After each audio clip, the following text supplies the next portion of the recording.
Bueno, volvemos con más Reporte M en este viernes 23 de agosto, como tenemos ya la costumbre, viernes de entrevistas en esta ocasión, y como también lo mencionamos varias veces, este es un espacio que busca conmemorar, ¿sí?, la gesta de Malvinas, todo lo referido a las acciones que realizaron nuestros veteranos, reconocer la memoria de nuestros héroes en la batalla del Atlántico Sur, como también la pelea por la soberanía, ¿sí?, y la malvinización que continuamos haciendo quienes estamos hoy en esta generación.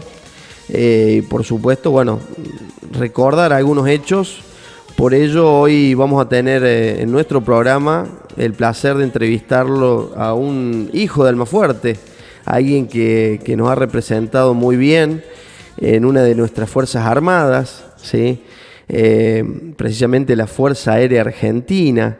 Él es un brigadier retirado de esta fuerza y también tiene el honor de ser veterano de guerra de Malvinas, almafuertense.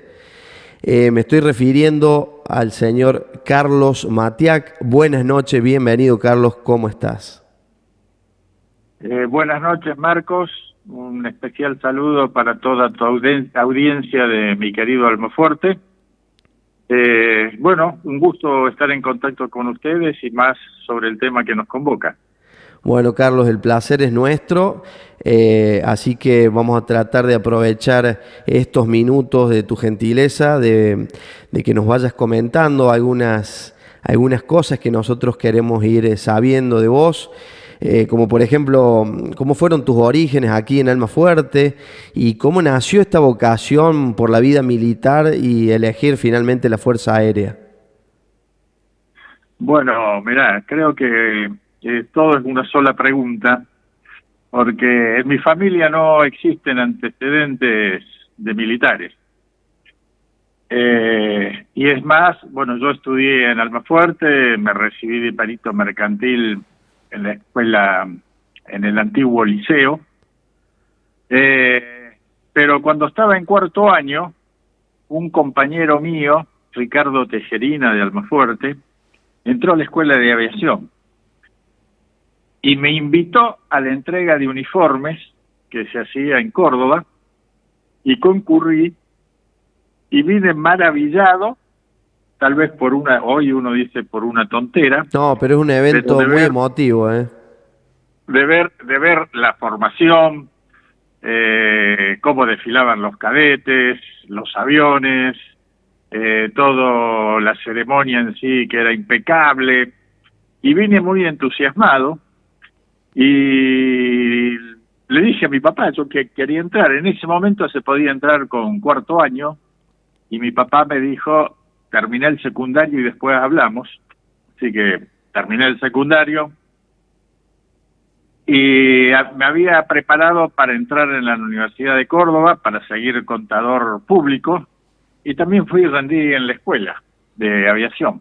Me llegó primero la notificación que de la escuela de aviación que había rendido bien el examen de ingreso, así que a pesar de que mis padres no estaban muy convencidos, por supuesto que me apoyaron y bueno, y así y entré a la escuela de aviación. Descubrí la vida militar ahí.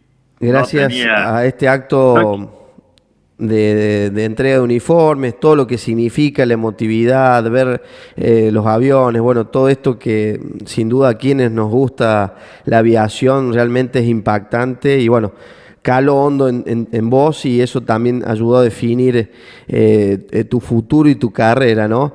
Y bueno, Carlos, una vez que ya cursaste tus estudios allí en la Escuela de Aviación y te recibiste como alférez, ¿en qué te especializaste y dónde fuiste destinado en tus primeros lugares, no? bueno, yo en la escuela de aviación,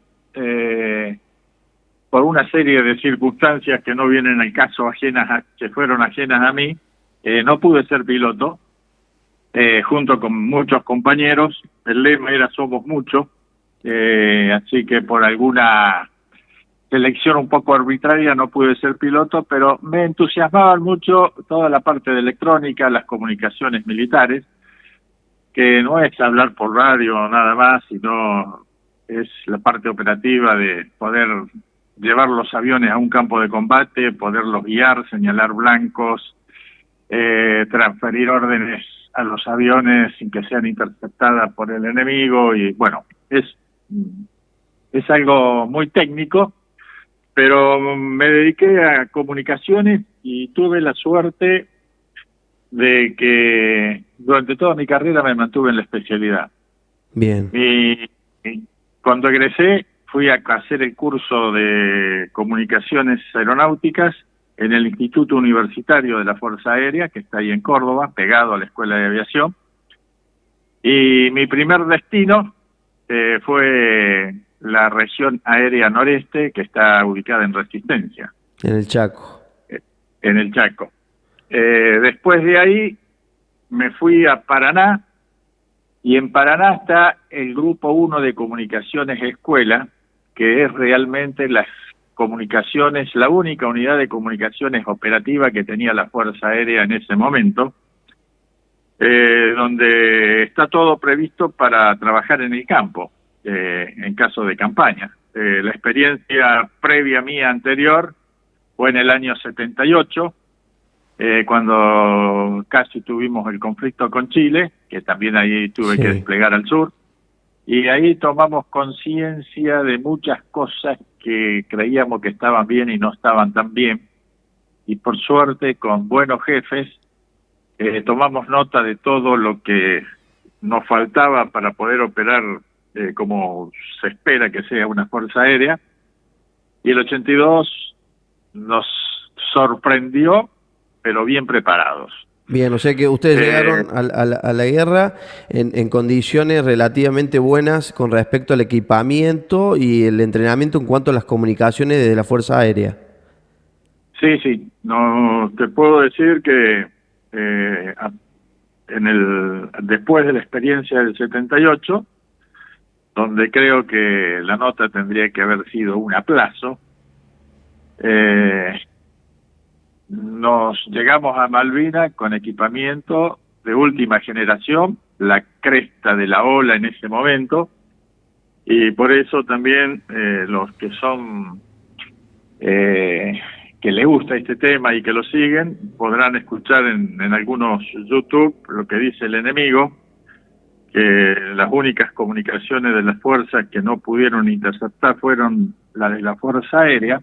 Exacto. Y este dicho lo avala, porque nosotros cuando enviábamos las misiones aéreas a la isla para hacer un ataque, se coordinaba con las islas, y nosotros desde Comodoro Rivadavia enviaba al puesto de comando de Malvinas a la hora, cuántos aviones iban, qué tipo de avión, por dónde iban a entrar y con qué indicativos. Y nunca nos interceptaron una escuadrilla de combate. Es decir, que eso prueba también lo que los mismos ingleses dicen, que nunca pudieron escuchar lo que la Fuerza Aérea habló. Carlos, y una vez iniciado el conflicto, su primer destino en el teatro de operaciones fue aquí en el continente, en Comodoro Rivadavia. Exactamente. Yo estaba de jefe de comunicaciones en Comodoro Rivadavia, a primer teniente.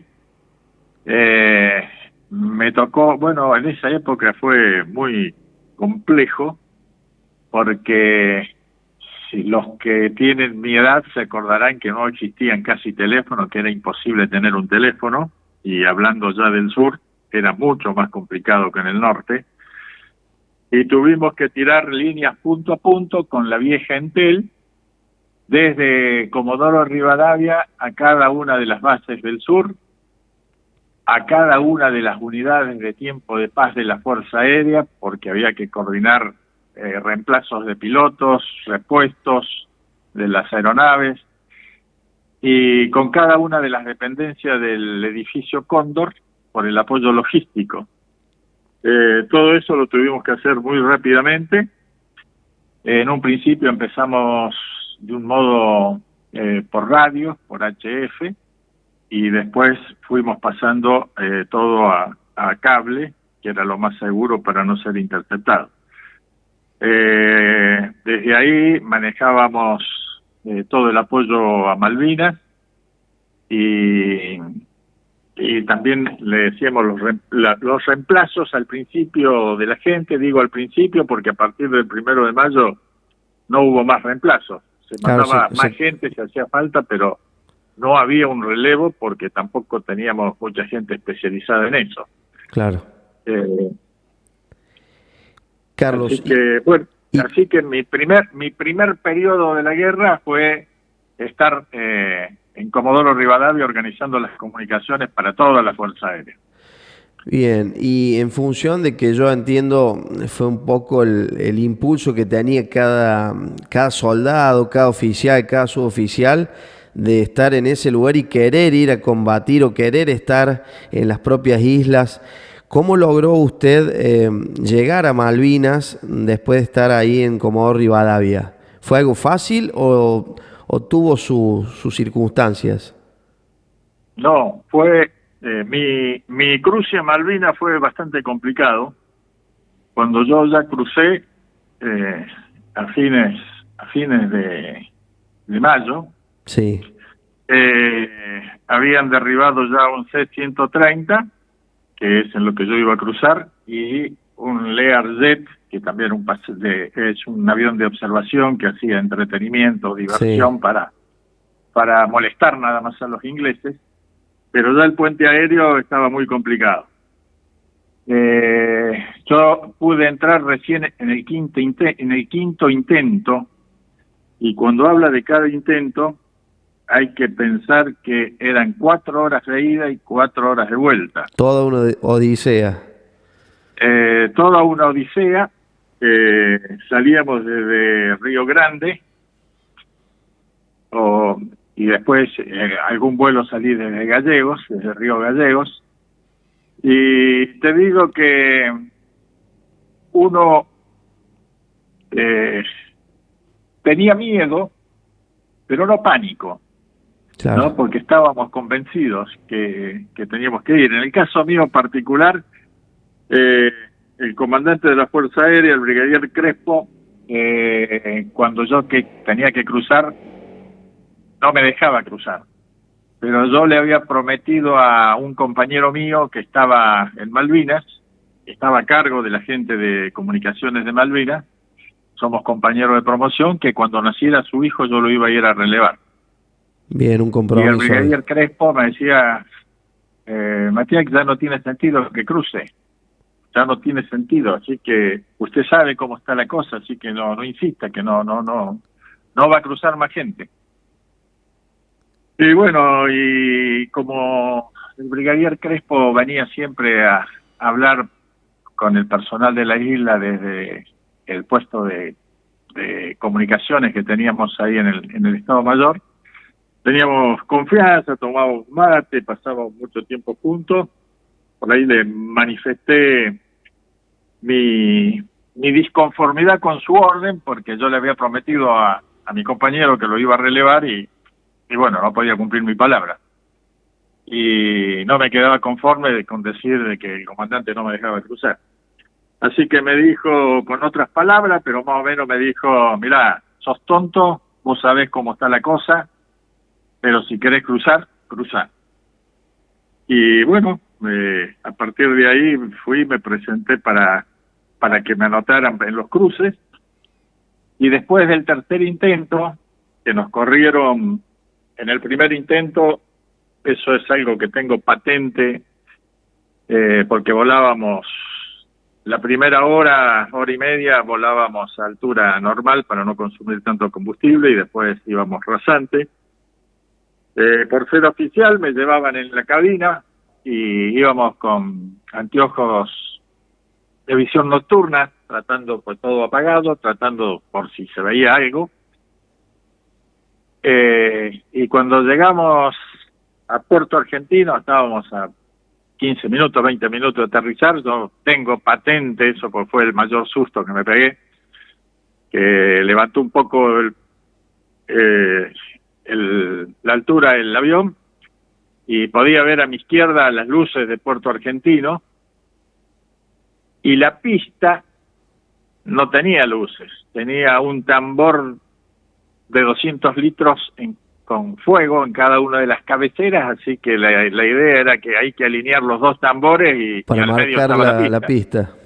Y al medio estaba la pista, porque tampoco se podía iluminar por los ataques que hacían, y había ataques nocturnos de cañoneo naval, y durante el día también los aviones Harrier.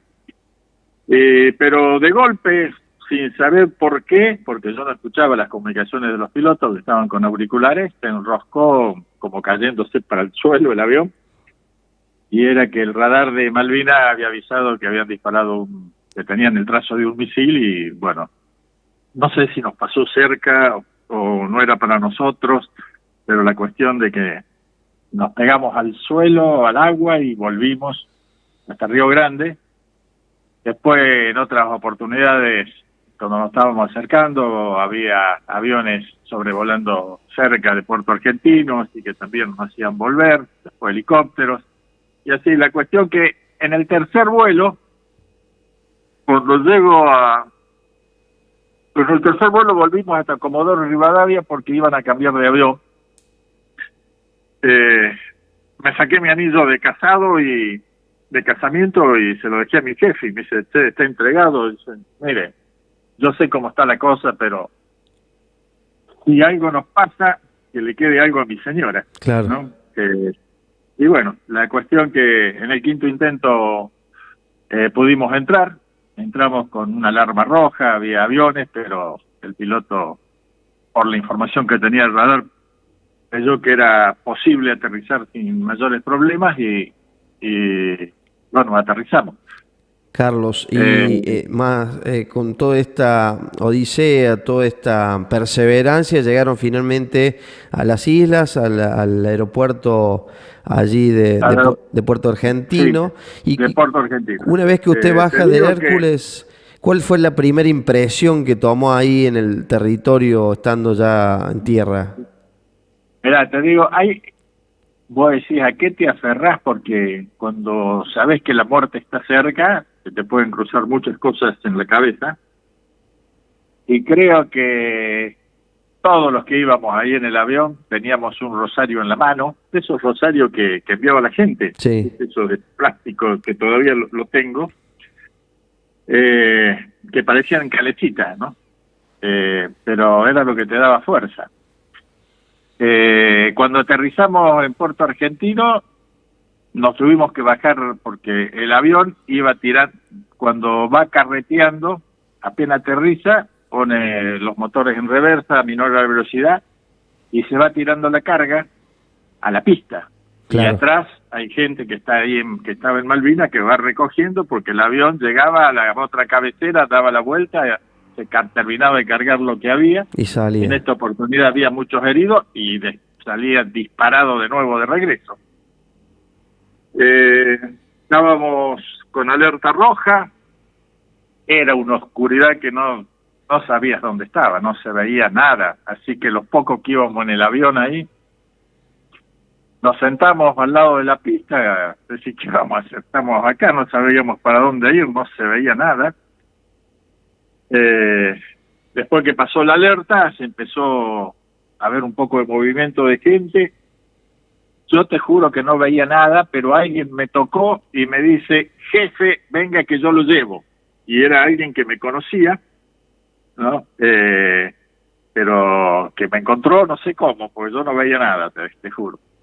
Y bueno, me fui a Puerto Argentino, me presenté en el puesto de comando, me junté con la gente mía, no pude juntarme con mi compañero porque con las demoras de idas y de tantos intentos de cruce, nos cruzamos en el aire. Claro. Así que ahí me interioricé donde teníamos gente desplegada, en los cerros, porque teníamos gente en cerros y en la otra isla, tratando de visualizar dónde había barcos, y en los casos de los ataques después señalizar con láser los objetivos y guiar en el punto final de ataque, guiar a los aviones nuestros al blanco. Toda esa información te llegaba del continente, por eso te digo, era información muy muy peligrosa para que cayera en manos del enemigo, que por suerte no cayó. Y bueno, me tocó el final de la guerra, tal vez el más movido, con varios cambios de puesto de comando. Hubo un ataque con misil al puesto de comando nuestro, salió desviado, cayó cerca, pero no tuvimos pérdida. ¿Usted estaba postado en el mismo puerto argentino? Sí, en el puerto en el mismo puerto argentino. Te quiero ahí comentar, viste, en todo esto era bastante peligroso todo, ¿no? Había cañoneos navales, artillería inglesa que tiraba en alrededor de Puerto Argentino, pero nosotros teníamos dentro de Puerto Argentino estaban los cañones de 105 del ejército argentino, y uno decía, si los cañones están por acá, nos van a tirar por acá, ¿viste? Y bueno, entonces, donde nosotros descansábamos, teníamos una casa alquilada, éramos 30 que estábamos adentro de una casa de 2 dormitorios, así que era colchones por todos lados, pero hicimos un pozo de sorbo de emergencia en la planta baja de la casa. Tuvimos que serruchar el piso, porque son, viste, bueno, las casas como son de este tipo inglesa que están levantadas del suelo. Sí. Y abajo, alrededor de la casa, habíamos puesto bolsas de arena y nos metíamos ahí abajo, era el lugar más bajo, porque las esquirlas, en caso de que hubiera una bomba cerca, esas casas las atravesaban como manteca, papel. claro. Carlos, en estos últimos días de los combates, sobre todo cuando se iba cerrando ya sobre Puerto Argentino, ¿usted tuvo contacto con algún habitante de la ciudad? ¿Ahí tenía algún intercambio o directamente estaba apostado en el centro de comando y no salían hacia el pueblo, hacia la ciudad? No tuve, yo personalmente no tuve contacto con la gente del pueblo. Se dedicaba más a eso el ejército, tenía el control de la población. Nosotros siempre tuvimos, viste, con la información del radar y las comunicaciones, porque cada vez que había una incursión había que pasarle la información a la artillería antiaérea, a las otras fuerzas, para que se prepararan para repeler el ataque o para refugiarse. Así que siempre estábamos encerrados o bajo techo. Por ahí teníamos que desplazarnos desde Puerto Argentino hasta el aeropuerto, que eran 7 kilómetros, que era un trayecto también peligroso, pero muy pocos movimientos al final de la guerra. Bien. Era también difícil tener la gente, vos imaginate, era difícil vivir. Sí. Nosotros estábamos por la Fuerza Aérea porque los que combatían venían del continente, ¿viste? Es decir, no teníamos que estar en la primera línea como le tocó al ejército y la armada. Y podíamos comer más o menos bien, pero a pesar de eso teníamos gente en los cerros. No era mucha, pero teníamos alrededor de 20 personas desparramadas en los cerros. Y a pesar de que podían llegar hasta la cercanía de donde tenían que ir a observar, que eran lugares elevados, los Unimog 4x4 no podían subir. En la turba se enterraban y después había que cargar todo para sobrevivir una semana, porque era un lugar que no podías estar haciendo relevo todos los días o cada tantas horas. Entonces te tenías que llevar una carpita chiquita, te tenías que llevar los equipos de comunicaciones, las raciones frías para comer algo. Claro. Y tenías que cargar las baterías, así que para cargar las baterías teníamos una especie de magneto que había que darle como una manilla que da vuelta y va cargando la batería de los equipos. Así que era mucho peso. Y después subir arriba, donde te ubicabas y tenías que camuflarte lo mejor posible para que no te detectaran, porque había vuelos de helicópteros enemigos siempre dando vueltas. Y lo más difícil que te decía, que para nosotros fue difícil, yo me imagino para la gente del ejército y de la armada, teníamos ropa que usábamos en la zona sur nuestra, que era un equipo verde con corderitos adentro, pero allá cuando lloviznaba todo el día, siempre lloviznaba, y con el viento la lluvia era horizontal, así que te mojabas Todo el muy tiempo. rápido, te mojabas, y esa ropa cuando se mojaba no se secaba más, y hacer los cambios de ropa no era algo sencillo. Los que teníamos la oportunidad de volver a una casa y la tratábamos de secar con algo de fuego y para la próxima salida la teníamos un poco más seca. Pero Sí. fue difícil, y era difícil también el tema de la comida caliente. Llegar con la comida caliente a la primera línea era complicado, por lo que te decía que mover un vehículo, no a todos los lugares se podía llegar porque te quedabas empantanado. Carlos, y ya ha llegado el 14 de junio, que fue el día más amargo en función de que, bueno, se declaró el cese al fuego y las hostilidades. ¿Cómo hicieron con los equipos antes de que fueran tomados por los ingleses? ¿Usted fue prisionero? ¿Cómo fue ese momento? Sí, mira, ya el 13 a la noche fue el último ataque de la Fuerza Aérea, que fueron bombarderos Canberra que atacaron justo el puesto de comando de la infantería inglesa. Perdimos un avión y un piloto y un navegante. Ya esta noche ya sabíamos que la cosa estaba mal y que nos íbamos a terminar rindiéndonos, porque ya veíamos la gente de ejército replegándose.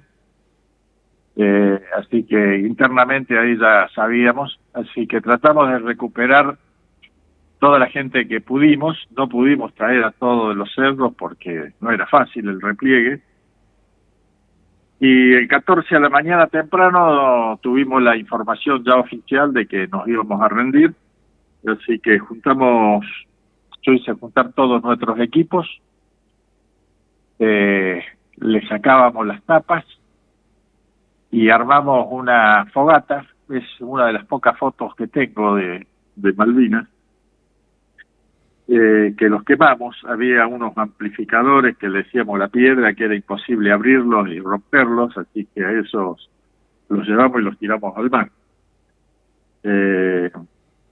Sobre todo era porque esos equipos tenían sistemas de cifrado que no queríamos ni debían caer en manos enemigas. Exacto.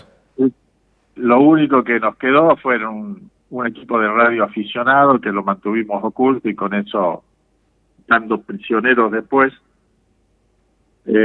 pudimos comunicarnos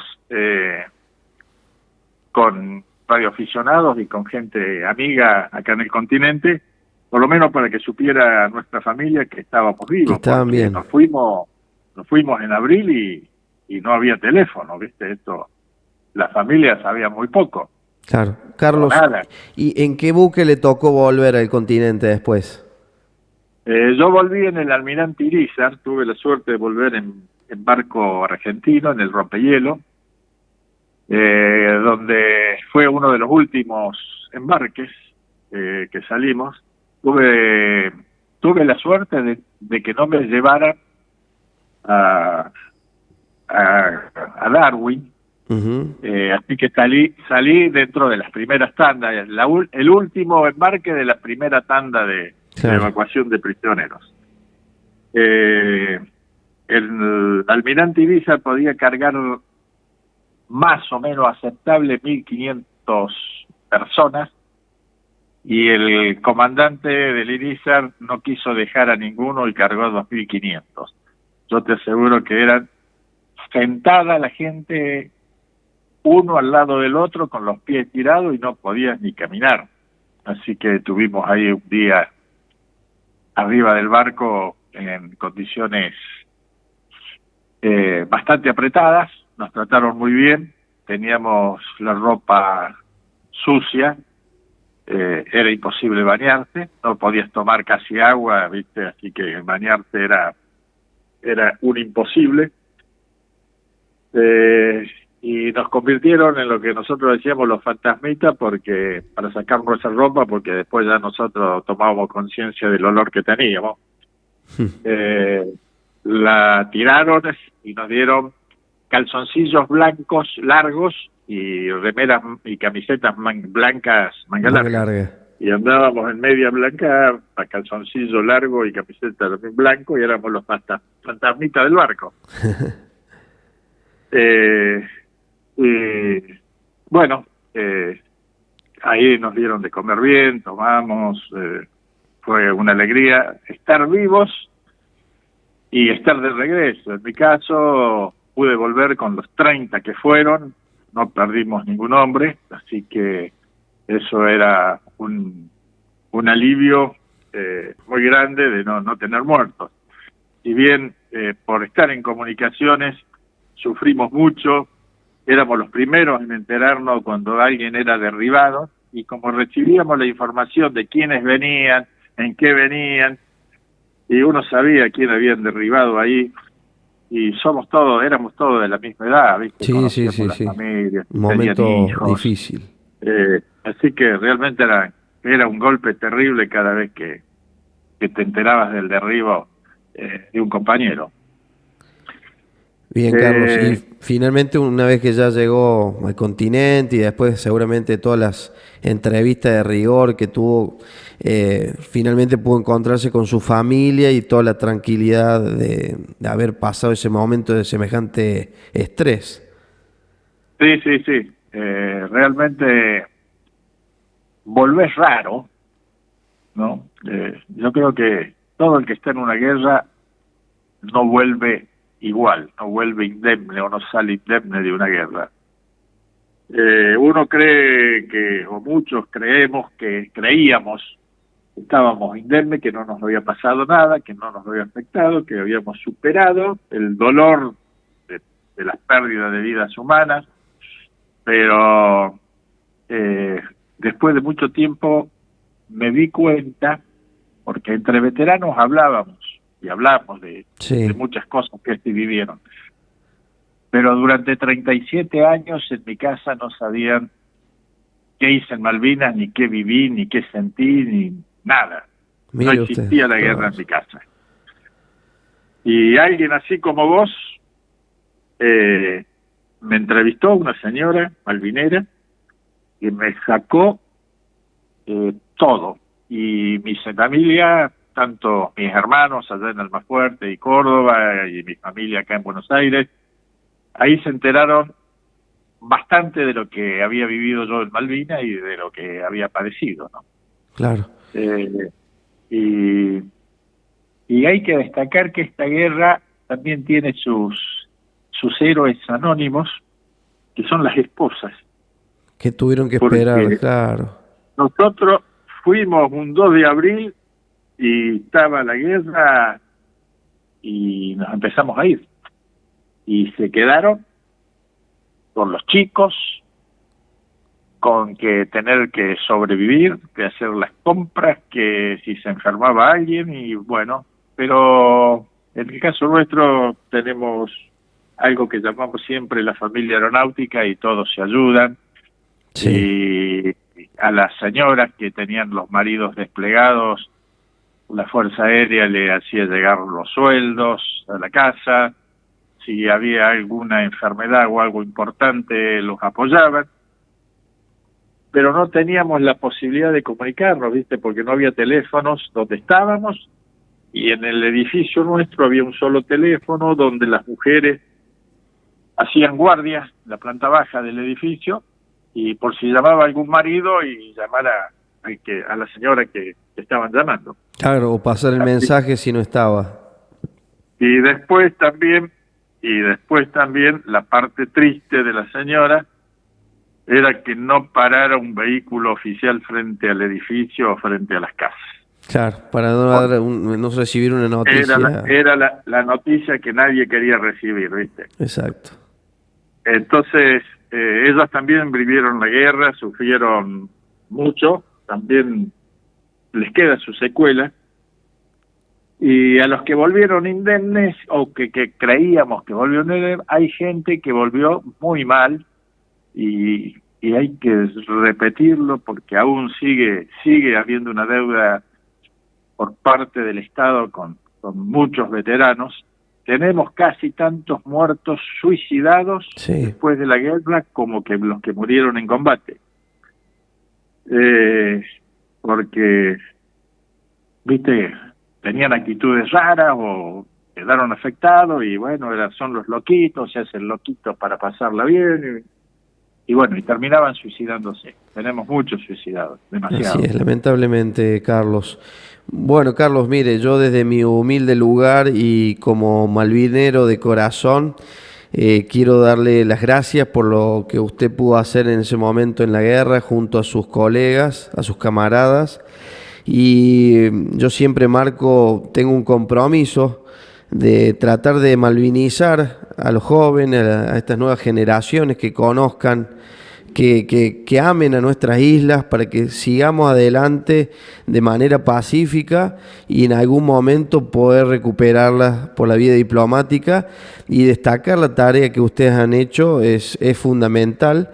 Así que desde este programa darle un millón de gracias, tanto por la entrevista como por su acto de heroísmo en la guerra, y bueno, estar a disposición para cuando usted necesite. Nosotros no tiene más que contactar si podemos sacar otra entrevista o información que usted requiera publicar. Así que de mi parte, muchísimas gracias, Carlos, por el tiempo brindado, y seguimos en contacto.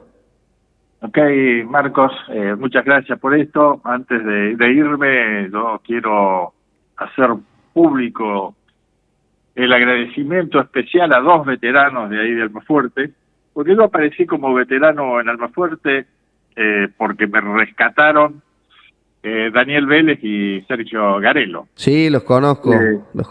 Que viste lo que yo te decía, la guerra no existió para mí después de Malvinas. Claro. No hablaba, yo iba al Almafuerte, me encerraba con mi papá, mi mamá, mis hermanos, y era familia, y nunca se me ocurrió ni hablar, ni sabía que había un centro de veteranos ahí.